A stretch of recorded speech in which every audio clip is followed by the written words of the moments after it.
So we talked a lot about traditional mass media, but we're living in a generation where mass media is changing. The importance and the power of the gatekeeper has changed dramatically in the last few years. All of a sudden, audience members can become producers, and average people are able to produce their own viewpoints and their own ideas and broadcast them in online media, new media, digital media. And all of a sudden, those ideas can go viral. They can collect hundreds and even sometimes thousands of followers on Twitter or on Twitch or on YouTube. And they can create a whole different channel that is tailor made to their view of the world. We're living in the generation of the internet meme, where online digital content captures popular attention, is repeatedly imitated, transformed, parodied, and creates a shared cultural experience across a vast, broad audience. That's what an internet meme is. And it may be a video, or it may be a still photo, and it'll have a caption or some other explanation, and it sums up. It projects some emotion that is shared across the culture. Most memes are meant to be amusing. They're meant to be funny.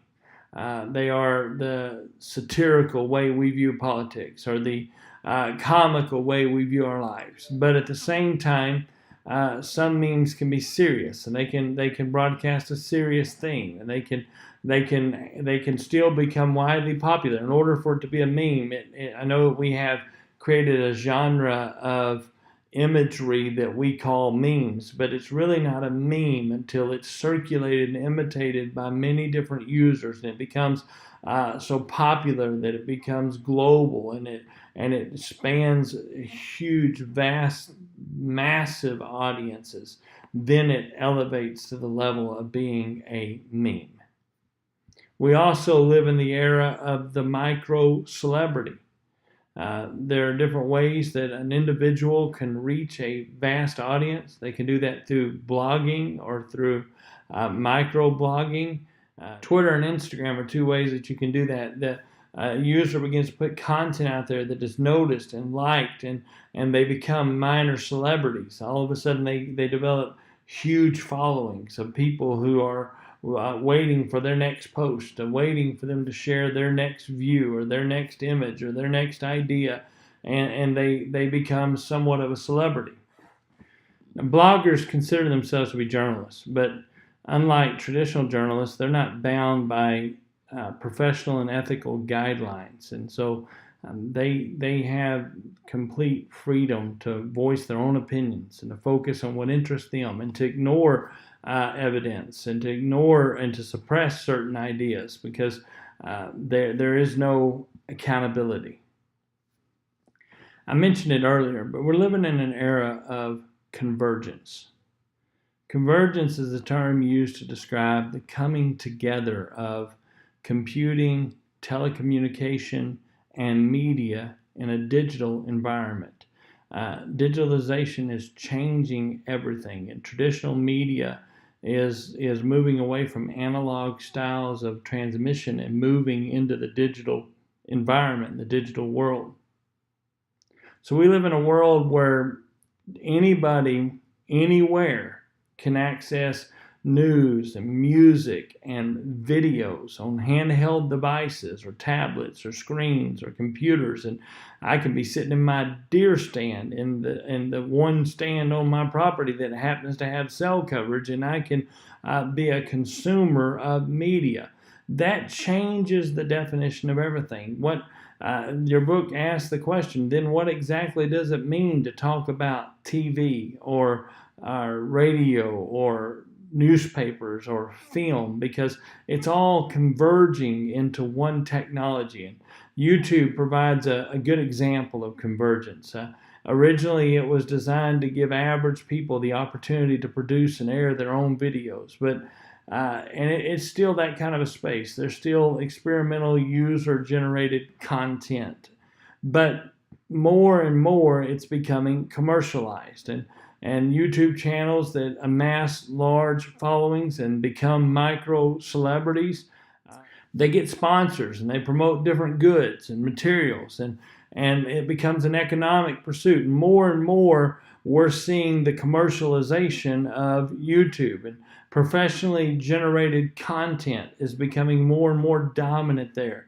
And that's because YouTube had to find a source of income, a steady source of income. It's not enough just to be a place where bloggers can blog. You have to find a way to make money off of that. And a little of that money gets passed around even to the bloggers. And there's some people making their living on producing YouTube content. That is a good example of the convergence of technology. What was traditional TV broadcast media is on YouTube.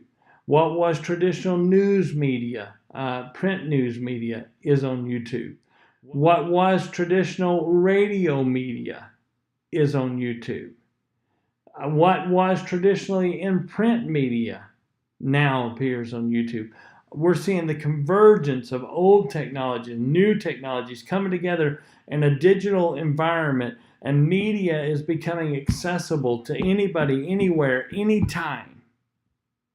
It's a brave new world, and media has changed so much in the last 10 years that it's unrecognizable from what it was before.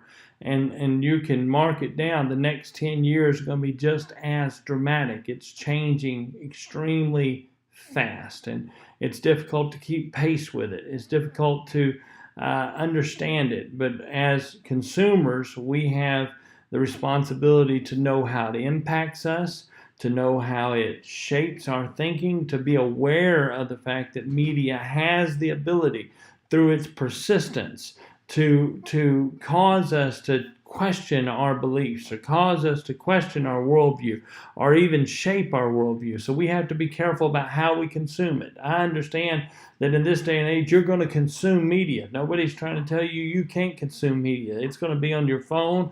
It's going to be on your tablet. It's going to be on your computer. You can access it through a variety of channels that we couldn't even envision a few years ago.